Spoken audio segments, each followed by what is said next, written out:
الحمد للہ رب العالمین والصلاة والسلام علی سید الانبیاء والمرسلین اما بعد فاعوذ باللہ من الشیطان الرجیم بسم اللہ الرحمن الرحیم۔ اللہ کے فضل و کرم سے آج سے ہم بہار شریعت کے حصہ پنجم کا افتتاح کرنے لگے ہیں۔ صفحہ نمبر 866 ہے، جس کے اندر صاحب بہار شریعت حضرت علامہ مولانا مفتی محمد امجد علی اعظمی رحمۃ اللہ تعالی علیہ زکوٰۃ کا بیان ذکر کرتے ہیں۔ زکوٰۃ کے مسائل بے شمار ہیں اور جن کا سیکھنا ہر صاحب نصاب پر فرض عین ہے۔ اللہ تبارک و تعالی ہمیں مسلمان ہونے کے ناطے ان مسائل کو سیکھنے کی توفیق عطا فرمائے اور سیکھ کر ان پر عمل کرے اور دوسرے مسلمانوں کو عمل کروانے کی توفیق عطا فرمائے۔ زکوٰۃ کا بیان اللہ تبارک و تعالی قرآن کریم فرقان حمید میں ارشاد فرماتا ہے۔ پارہ نمبر 1 سورۃ بقرہ ہے، آیت نمبر 3 ہے۔ وَمِمَّا رَزَقْنَاهُمْ يُنْفِقُونَ، اور متقی وہ ہیں جو ہم نے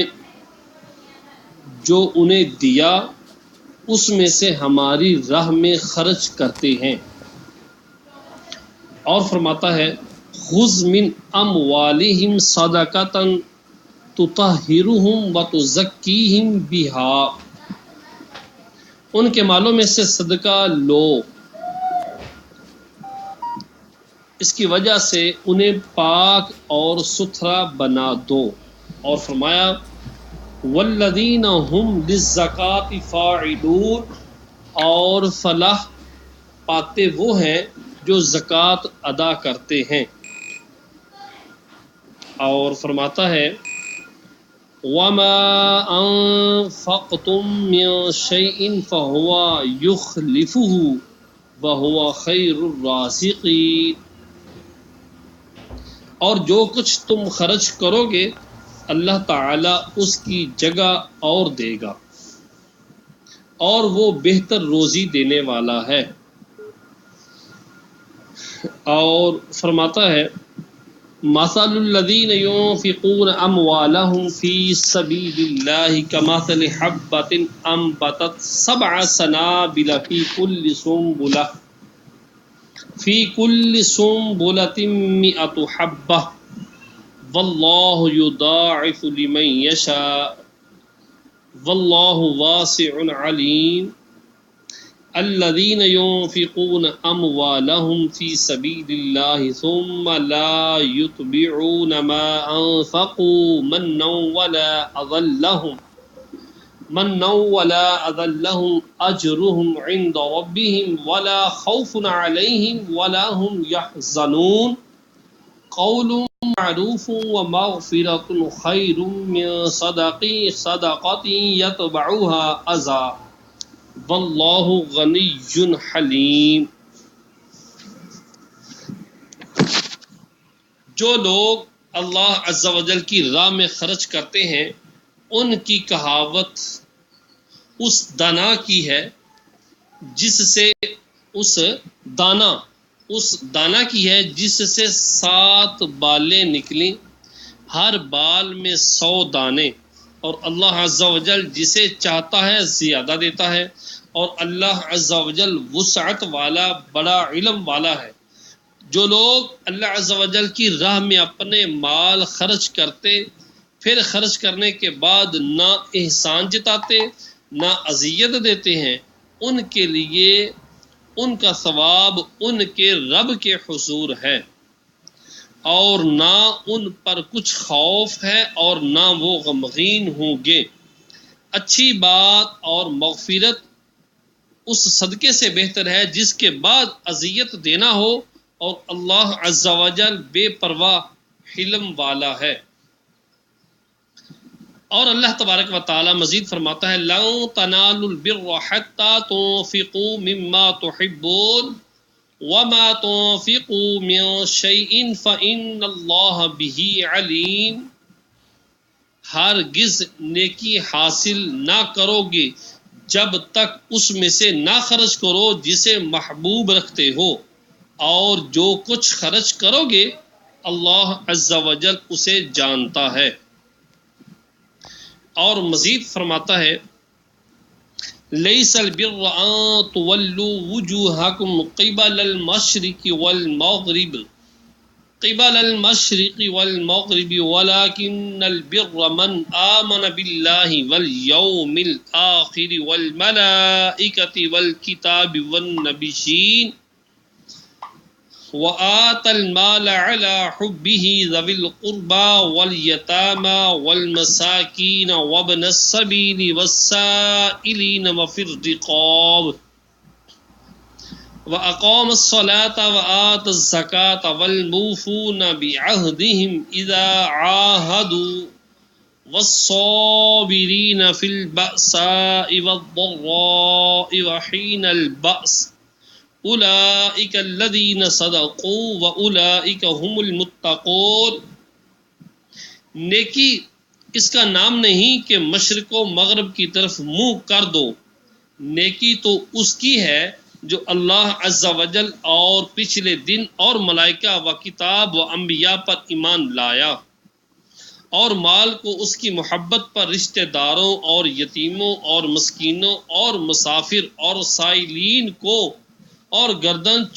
چھٹانے میں دیا، اور نماز قائم کی اور زکوٰۃ دی. اور نیک وہ لوگ ہیں کہ جب کوئی معاہدہ کریں تو اپنے عہد کو پورا کریں،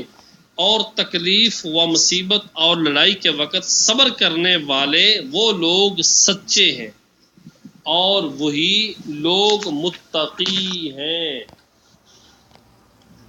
مزید اللہ تبارک و تعالی ارشاد فرماتا ہے وَلَا يَحْسَبَنَّ الَّذِينَ يَبْخَلُونَ بِمَا آتَاهُمُ اللَّهُ مِن فَضْلِهِ هُوَ خَيْرًا لَّهُمْ بَلْ هُوَ شَرٌّ لَّهُمْ سَيُطَوَّقُونَ مَا بَخِلُوا بِهِ يَوْمَ الْقِيَامَةِ. جو لوگ بخل کرتے ہیں اس کے ساتھ جو اللہ عز و جل نے اپنے فضل سے انہیں دیا، وہ یہ گمان نہ کریں کہ یہ ان کے لیے بہتر ہے، بلکہ یہ ان کے لیے برا ہے.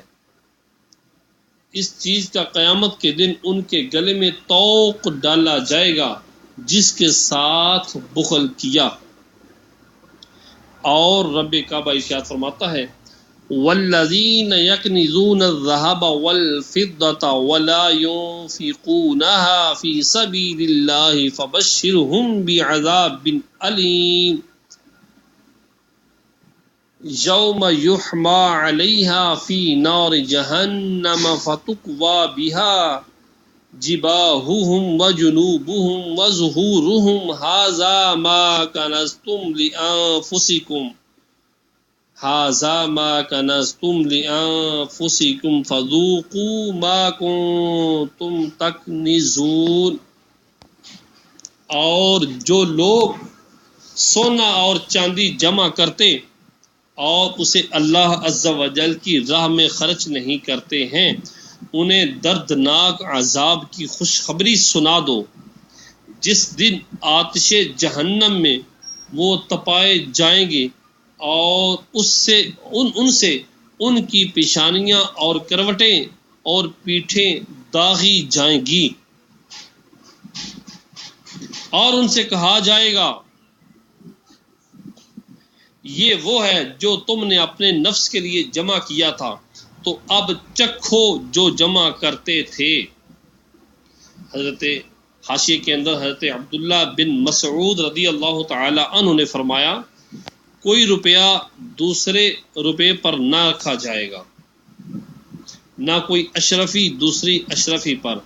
بلکہ زکوٰۃ نہ دینے والے کا جسم اتنا بڑا کر دیا جائے گا کہ لاکھوں کروڑوں جمع کیے ہوں تو ہر روپیہ جدا جدا جسم پر داغ دے گا۔ الامان والحفیظ، الامان والحفیظ۔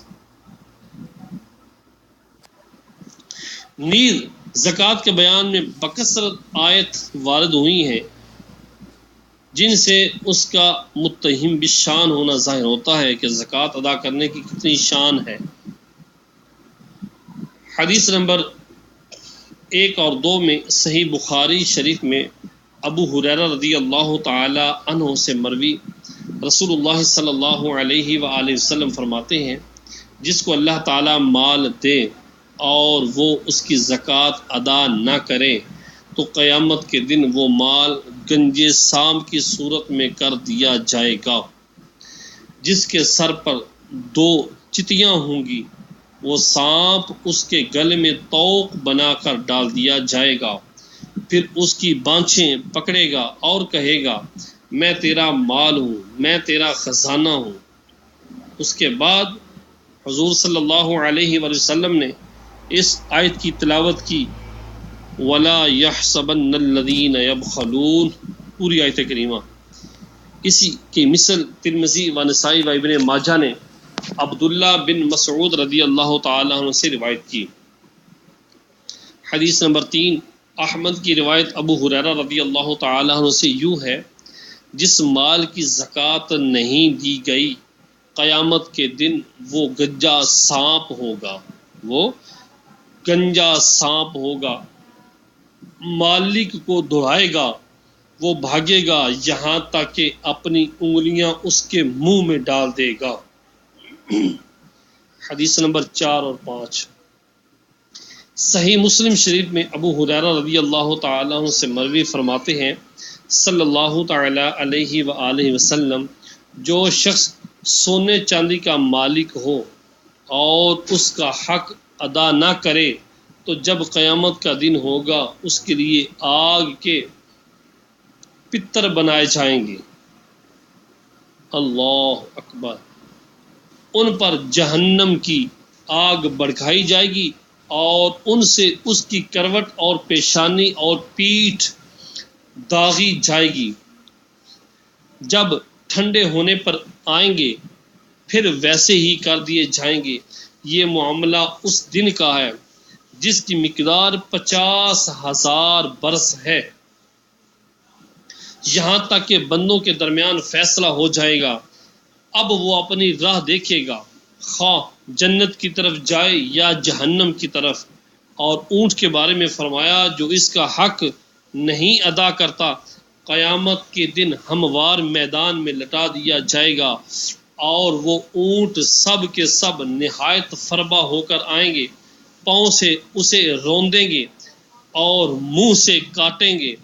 جب ان کی پچھلی جماعت گزرے گی پہلی لوٹے گی، اور گائے اور بکریوں کے بارے میں فرمایا کہ اس شخص کو ہموار زمین میں لٹائیں گے اور وہ سب کی سب آئیں گی، نہ ان میں مڑے ہوئے سینگ کی کوئی ہوگی، نہ بے سینگ کی، نہ ٹوٹے سینگ کی، اور سینگوں سے ماریں گی اور کھروں سے روندیں گی، اللہ اکبر۔ اور اسی کی مثل صحیحین میں اونٹ اور گائے اور بکریوں کی زکوٰۃ نہ دینے میں ابو ذر رضی اللہ تعالیٰ عنہ سے مروی۔ حدیث نمبر 6 صحیح بخاری و مسلم میں ابو ہریرہ رضی اللہ تعالیٰ عنہ سے مروی کہ رسول اللہ صلی اللہ علیہ وآلہ وسلم کے بعد جب صدیق اکبر رضی اللہ تعالیٰ عنہ خلیفہ ہوئے، اس وقت اعراب میں کچھ لوگ ہو گئے کہ زکوٰۃ کی فرضیت سے انکار کر بیٹھے۔ صدیق اکبر رضی اللہ تعالی عنہ نے ان پر جہاد کا حکم دیا۔ امیر المؤمنین فاروق اعظم رضی اللہ تعالی عنہ نے کہا، ان پر سے آپ کیوں کر قتال کرتے ہیں کہ رسول اللہ صلی اللہ علیہ وسلم نے تو یہ فرمایا ہے، مجھے حکم ہے کہ لوگوں سے لڑو یہاں تک کہ لا الہ الا اللہ کہیں، اور جس نے لا الہ الا اللہ کہہ لیا اس نے اپنی جان اور مال بچا لیا، مگر حق اسلام میں اور اس کا حساب اللہ عز و جل کے ذمہ ہے۔ یعنی یہ لوگ تو لا الہ الا اللہ کہنے والے ہیں، ان پر کیسے جہاد کیا جائے گا؟ صدیق اکبر رضی اللہ تعالیٰ نے فرمایا خدا کی قسم میں اس سے جہاد کروں گا جو نماز و زکوٰۃ میں تفریق کرے، کہ نماز کو فرض مانے اور زکوٰۃ کی فرضیت سے انکار کرے۔ زکوٰۃ حق المال ہے، خدا کی قسم بکری کا بچہ جو رسول اللہ صلی اللہ علیہ وسلم کے پاس حاضر کیا کرتے تھے اگر مجھے دینے سے انکار کریں گے تو اس پر ان سے جہاد کروں گا۔ فاروق اعظم فرماتے ہیں واللہ میں نے دیکھا کہ اللہ تعالیٰ نے صدیق کا سینہ کھول دیا ہے، اس وقت میں نے بھی پہچان لیا کہ وہی حق ہے۔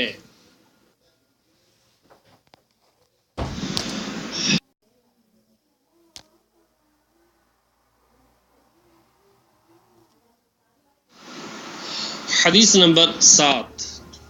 ابو داؤد نے عبداللہ بن عباس رضی اللہ تعالیٰ عنہما سے روایت کی کہ جب یہ آیت کریمہ والذین یکنزون الذھب والفضة نازل ہوئی مسلمانوں پر شاک ہوئی، سمجھے کہ یہ چاندی سونا جمع کرنا حرام ہے تو بہت دقت کا سامنا ہوگا۔ فاروق اعظم رضی اللہ تعالیٰ عنہ نے کہا میں تم سے مصیبت دور کروں گا۔ حاضر خدمت اقدس ہوئے، عرض کی یا رسول اللہ علیہ وسلم، یہ آیت حضور صلی اللہ علیہ وسلم کے اصحاب پر گھرا معلوم ہوئی۔ فرمایا کہ اللہ تعالیٰ نے زکوٰۃ تو اس لیے فرض کی کہ تمہارے باقی مال کو پاک کر دے، اور مواریث اس لیے فرض کیے، یہ وراثت، کہ تمہارے بعد والوں کے لیے ہو، یعنی مطلقاً مال جمع کرنا حرام ہوتا تو زکوٰۃ سے مال کی طہارت نہ ہوتی، بلکہ زکوٰۃ کس چیز پر واجب ہوتی اور میراث کا ہے میں جاری ہوتی۔ مال کی طہارت نہ ہوتی بلکہ زکوٰۃ کس چیز پر واجب ہوتی اور میراث کیا ہے کاہے میں جاری ہوتی، بلکہ جمع کرنا حرام وہ ہے کہ زکوٰۃ نہ دے۔ توجہ فرمائیے گا،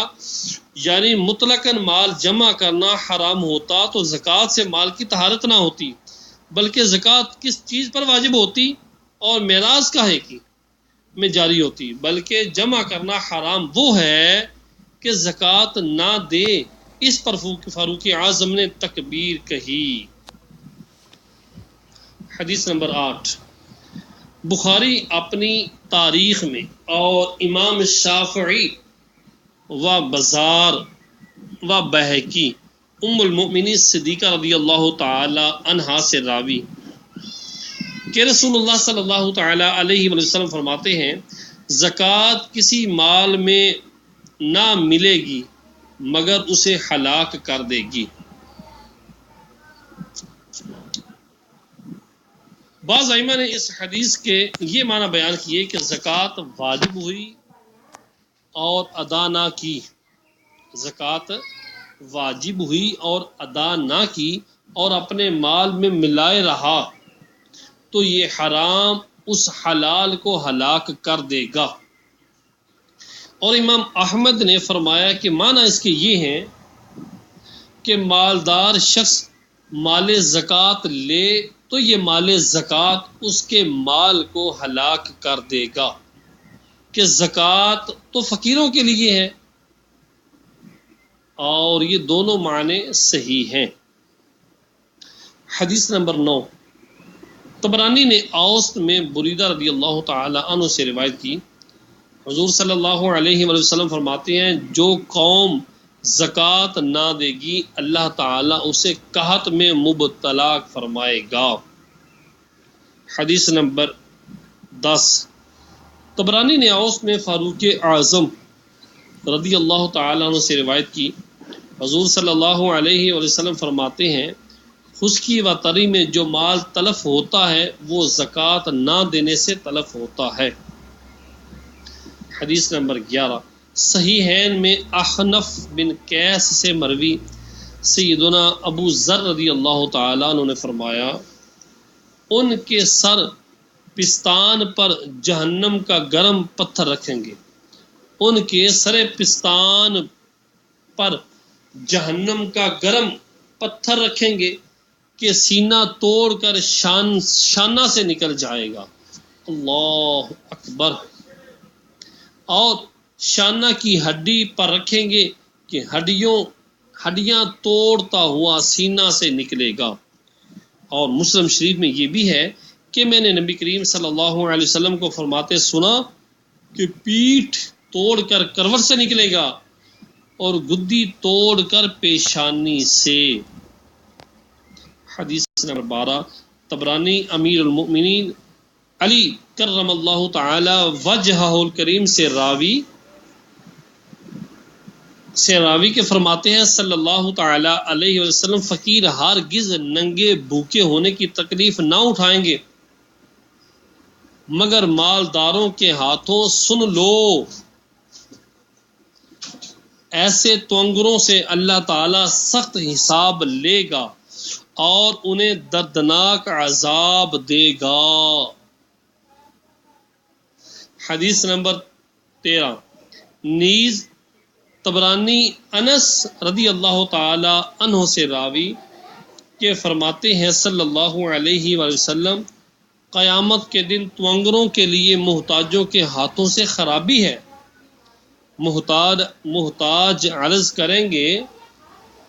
ہمارے حقوق جو تو نے ان پر فرض کیے تھے انہوں نے ظلمن نہ دیے. اللہ عز و جل فرمائے گا مجھے قسم ہے اپنی عزت و جلال کی کہ تمہیں اپنا قرب عطا کروں گا اور انہیں دور رکھوں گا. حدیث نمبر 14 ابن خزیمہ و ابن حبان اپنی صحیح میں ابو ہریرہ رضی اللہ تعالیٰ عنہ سے راوی کہ فرماتے ہیں صلی اللہ تعالی علیہ وآلہ وسلم دوزخ میں سب سے پہلے 3 شخص جائیں گے. ان میں ایک وہ تونگر ہے کہ اپنے مال میں اللہ عز و جل کا حق ادا نہیں کرتا. وہ مالدار وہ تونگر شخص جو اپنے مال میں اللہ تعالیٰ کا حق ادا نہیں کرتا. حدیث نمبر 15 امام احمد مسند میں عمارہ بن حزم رضی اللہ تعالیٰ عنہ سے راوی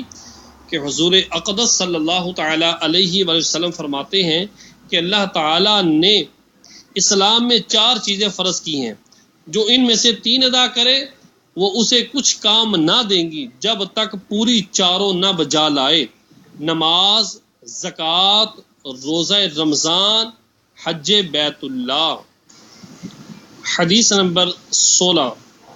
طبرانی کبیر میں بسند صحیح راوی عبداللہ بن مسعود رضی اللہ تعالی عنہ فرماتے ہیں ہمیں حکم دیا گیا کہ نماز پڑھیں اور زکوٰۃ دیں اور جو زکوٰۃ نہ دے اس کی نماز قبول نہیں. حدیث نمبر 17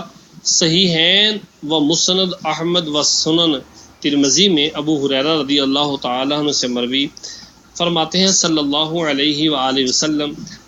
صدقہ دینے سے مال کم نہیں ہوتا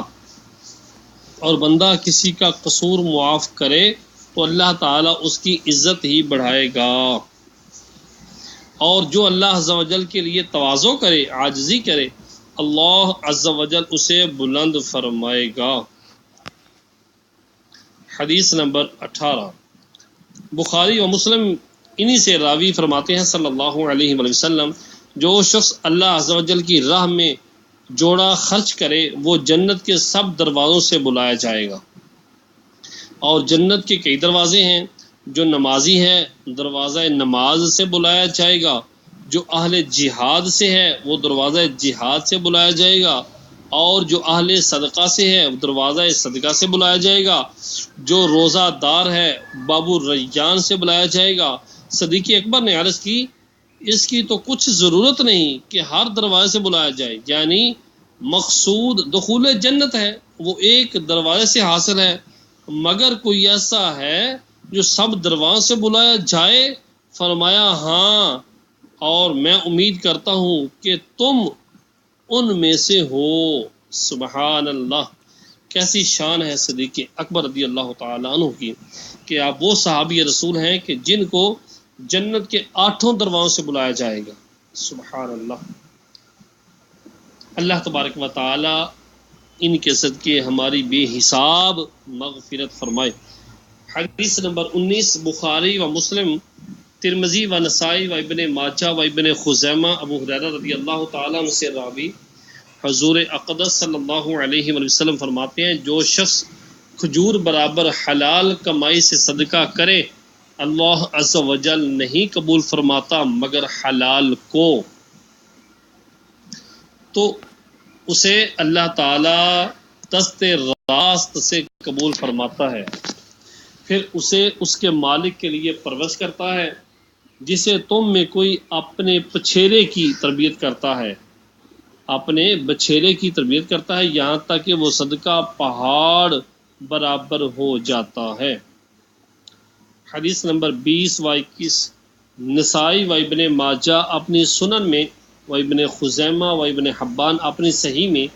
اور حاکم نے بافادہ تصحیح ابو ہریرہ و ابو سعید خدری رضی اللہ تعالی عنہما سے روایت کی کہ رسول اللہ صلی اللہ تعالی علیہ وآلہ وسلم نے خطبہ پڑھا اور یہ فرمایا کہ قسم ہے اس کی جس کے ہاتھ میں میری جان ہے،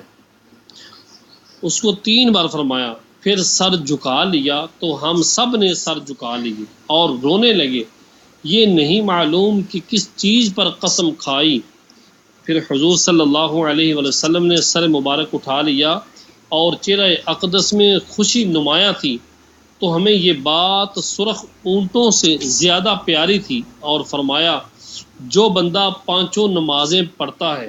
اور رمضان کا روزہ رکھتا ہے اور زکوٰۃ دیتا ہے اور 7 کبیرہ گناہوں سے بچتا ہے، اس کے لیے جنت کے دروازے کھول دیے جائیں گے اور اس سے کہا جائے گا کہ سلامتی کے ساتھ داخل ہو۔ حدیث نمبر 22 امام احمد نے بروایت ثقات انس بن مالک رضی اللہ تعالیٰ عنہ سے روایت کی کہ حضور اقدس صلی اللہ علیہ وآلہ وسلم فرماتے ہیں، اپنے مال کی زکوٰۃ نکال کہ وہ پاک کرنے والی ہے، تجھے پاک کر دے گی، اور رشتہ داروں سے سلوک کر اور مسکین اور پڑوسی اور سائل کا حق پہچان۔ حدیث نمبر 23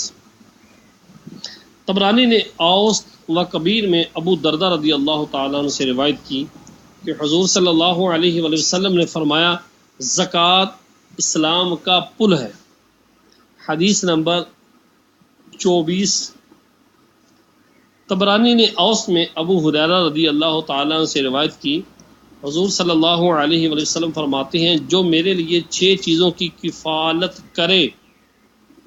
6 چیزوں کی کفالت کرے، میں اس کے لیے جنت کا ضامن ہوں۔ میں نے عرض کی وہ کیا ہے یا رسول اللہ عز و جل صلی اللہ تعالی علیہ وآلہ وسلم؟ فرمایا، نماز و زکوٰۃ و امانت و شرم گاہ و شکم پیٹ اور زبان۔ حدیث نمبر 25 بزار نے علقمہ سے روایت کی کہ حضور صلی اللہ علیہ وسلم نے فرمایا، تمہارے اسلام کا پورا ہونا یہ ہے کہ اپنے اموال کی زکوٰۃ ادا کرے۔ 26 طبرانی نے کبیر میں ابن عمر رضی اللہ تعالیٰ عنہما سے روایت کی، حضور صلی اللہ علیہ وسلم نے فرمایا، جو اللہ و رسول عز و جل و صلی اللہ تعالی علیہ وسلم پر ایمان لاتا ہے